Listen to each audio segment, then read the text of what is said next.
Kaze kuri Kuryosha Show TV, nize ko muri amahoro kandi mumeze neza aho muherereye hose.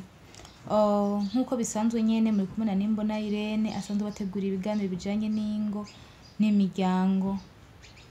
Uyu munsi nabategura ikiganiro gikurikira sitadiye no kwigishanya. Kwigishanya hari abadamu benshi bamaze imisi bambaza ibibazo. Rero nje kuvuga aho bagwaye abadamu benshi ahantu bagwaye. Nkuko tuganira nabo barambwira nti nukuri jewe aho bigeze ndamaze igihe kitari gito mu rugo ndubatse, ariko aho bigeze ubu sinkishaka gukora imibonano mpuzabitsina. Ico ni ikibazo ca mbere, numva ntagishukirwa imibonano mpuzabitsina. Ikigira kabiri naje ikibazo ca kabiri nabo bakambaza ati jewe nta mazi ngira, nta mazi ntikigira, no yaronka gute? Ico ni ikibazo ca kabiri. Rero nkuko basanzwe bazi ko ndandaza iyo miti y'amazi, umva bihutira gushaka iyo miti y'amazi, ariko umuti mukuru si uwo muti w'amazi, ahubwo no gukurikiza impanuro n'ukungene mu rugo hariho ivyahindutse, ari byo vyatumye uko kudashukwa kutabaho n'ico gihe c'ayo mazi akama. Ntako nkeneye amafaranga, ariko gikuru n'impanuro. Kuko ukurikije izo mpanuro birashobora kugenda neza, vyase naho ukaza nkaguhereza uwo muti uba usabwa. Rero ikintu gituma abo badamu benshi bari mu ngo amazi akama canke ntibasubiye kongera kugira ubushukwe ukundi, biterwa n'abagabo babo. Abagabo babo muri rusangi nibo babibatera. Ntigute? Ubwa mbere bakireshanya canke ubwa mbere mukibana mugihararanye, hariho kwiyumva namwo, hakabaho gukaresanya, hakabaho kumva yuko umwe wese abinezererewe. Ariko ubu tuvugana mwarabiharurutse, umugabo wewe kubera ashukwa bikaboneka aza iwawe gusa, ntavyo kugutegura, ntavyo kugira iki, nukwimara umusonga gusa akigira. Yamara kwigira akanagupfuvya, y'amazi ntagukuremwo, ahagusigarana umushuko. Umva we yaje ntiyaguteguye, yaje yapfuye kwinjizayo gusa kubera mwaharurukanye, nta bushake nawe nyene afise. umunota umwe ararangije, wewe muri ico gihe agusizemwo umushukwe. Uwo mushukwe ukamumarana rero ukwezi kumwe, ukamumarana amezi 2, ukamumarana amezi 3, umwaka. Nivyo rero bica biza kugutera kumva yuko atabushake ukigira, utagishukwa, kuko buri gihe urapfubwa, baragupfuvya nako bazi. Ikigira kabiri naco araza ntagutegura neza, kuko mu gihe utabuteguye umudamu wawe neza nta bushaka azogira. Uzokumva mu gitsina humye, uzokumva yuko atago abinezerewe, kuko abadamu n'abantu bateba kurangiza. Abadamu n'abantu ba mbere canke abakobwa n'abantu ba mbere bateba kurangiza. Muri kwa guteba kurangiza rero niyo mpamvu tubahamagarira nti karesa umudamu wawe, umuhe karese ikwiye, niburi biri kuva ku munota umwe gushika ku minota 20-30, kugira bize kumukundira aze kuja muri mudu y'amazi, aze mu gitsina, hanyuma ku buryo uza gushirayo yamvyara bibondo yawe ahitarangiza. Niyo mpamvu tuhamagara ati nimufate mu karese abadamu ba neza, ku buryo uko kuntu baba ko baravuga nti twebwe ntitugishukwa, ntavyo tugishaka, nta mazi tukigira. Iyo niyo mvo nkuru ya vyose ibitera. Rero nimba ari uko bimeze mu rugo rwawe, ntago ukibishaka, nta mazi ukigira, icankenego ganira n'umugabo wawe, muganire na wa mugabo we mu gihe usanzwe uzi neza ko umugore wawe ico kibazo asanzwe agifise. Ubona uko ubimukorera ntagira amazi, ubimukorera ukabimukora nko guhata gusa. Fata umenye yuko uwamupfubije kenshi bituma yishiramo mu mutwe yuko atakibishaka. Rero ongera umuhugure utume abishaka, mu gihe wowe uba ubikibikeneye garukana rwa rukundo rwawe rwa kera rumwe mukimarana indwi imwe mu bana aba ari bwo mugarukana. Ego turazi ko ubuzima bugoye bufise stress ufise ibibazo mugabo naho ufise ibibazo kijya gikorwa ni ngombwa ugikore. Garukana rero rwa rukundo mu gihe ushaka gukora cya gikorwa umutegure neza kandi utabona ibibi biri ku mugabo wawe.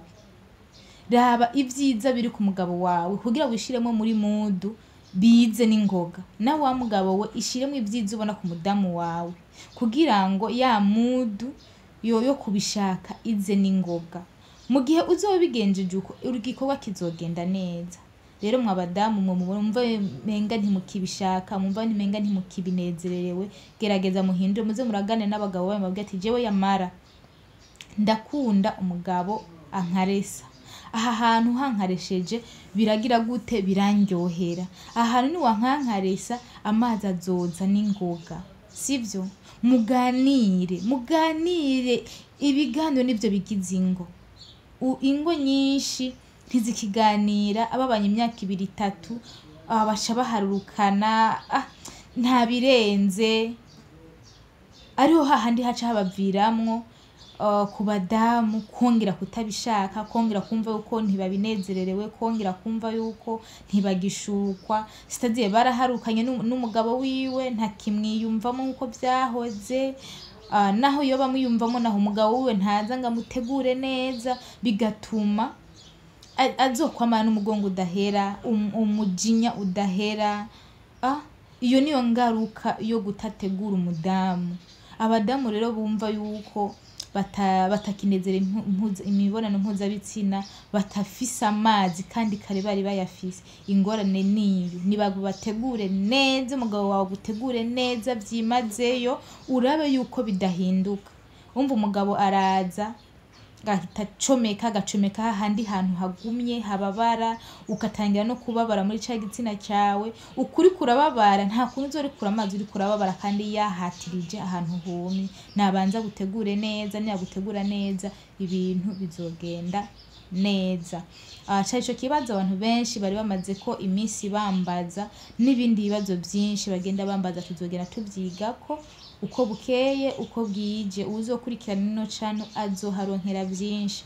Ego ubu turacigishanya kubijanye n'ibibonano mpuzabitsina ariko ibibera mu ngo ni byinshi kandi ibyo byose tuzobigarukako. Ngaho rero murakoze rero wumvise kino kiganiro gushika ahangaha kigeze nukuri ankorere akore subscribe kugira ngo azohora aronka ibiganiro ikimushishikaje icabona ikiganiro abona yuko kimuryoheye acumvirize canke gisangiza abandi. Mu gihe utakoze subscribe rero nta biganiro byanje uzobona. Hama hari ikindi kibazo nashaka kubibariza canke kubisabira nk'abakunzi banje nk'abakunzi tumaze imisi tuganira bamwe ubu baramaze kuntahura n'abandi bo babona yuko hariho ibintu byinshi byiza ino YouTube yanje izobafasha. Rero nagenda bisabira mfise intego nziza kuri ino YouTube yanje yo gufasha abarundi n'abarundi kazi abantu bose bubake ingo zabo neza divorce agabanuke. Rero mu ngo nabwiye ko hari ibibazo byinshi. Hari abantu rero bipfuza kubonana nanje bakifuza ko tuganira kubibahanzi kuko twifuza yuko divorce ingo zibana neza kuko ingo zibanye neza bizogira ingaruka nziza ku gihugu bigira ingaruka nziza ku mashengero kuko niho tuzobona ijuru. Nayo ingo zibanye nabi hariho ibintu badahuriza hamwe bizotuma ingaruka mbi ari ku gihugu ari ku mashengero ari ku bantu ari muri societe izo ngaruka zishika. Ariko ni waronka umuntu aguhanura akavuga ati igenzuku kugira runo rugo rwawe ugubakike neza bizogenda neza. Rero kubwiyomvo abo tumaze kuganira amaze gutahura yuko ndabahanura neza kandi abahanurira neza. Ariko rero icifuzo canje nari nifuza yuko munshigikira. Ndacari muto nta buryo mfise tena n'ibikoresho byo gukoresha kugira ndabahereza ibiganiro nibi ntabyo mfise nabasaba mu nterere.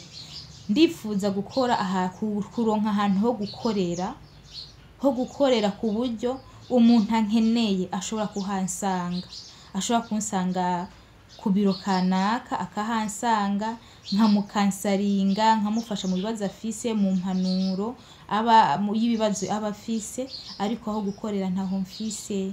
Rero ndasaba shimitse kandi nciye na bugufi ku muntu aba yifuza kunterera, umuntu aba yifuza kunterera agatererano yonyandikira kuri WhatsApp yanje ku bantu ariko babiryohererewe, kuko hari abantu batakira ibintu kumwe bakubonamo iyindi shusho kandi atariyo. Boshobora rero kunterera inimero yanje bakanyandikira kuri WhatsApp, hanyuma bakagira gute bakanshigikira, canke groupe yo kunterera ndayishira hasi muri commentaire, ushaka kunshigikira aje yinjira muri iyo linki muzoba mumfashije.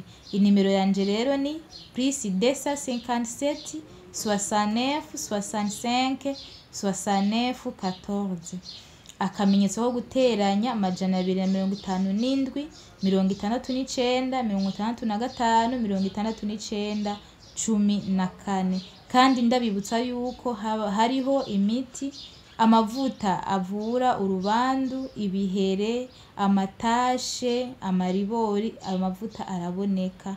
Hakabaho n'umuti ugufasha kutarangiza vuba, ariko ayo mavuta uwo muti ndawuguha mugemba naguhereje impanuro bikanka. Hakabaho n'umuti w'amazi, n'uwo muti w'amazi nawonye sishoka ndawuguha naguhereje impanuro, izo mpanuro zidakunze hama akaronda guhereza uwo muti. Nubwo biri uko ega amafaranga ndayakeneye, ariko sinca nshoka ndaguhereza uwo muti ntaguheje impanuro zigira gute zigufasha. Ngaho rero murakoze kandi ndabashimiye cyane. Ugeze hano kwino pwe yanyuma ngezeko atarakanda subscribe, hepfo ari ahantu handitse subscribe canke sabone bya telefone yawe, muhite muhafyondako hacaza akantu kameze nk'agakengeri, muco mufyonda kuri tute. Murakoze cyane, ndabashimiye cyane. Ciao ciao, thank you.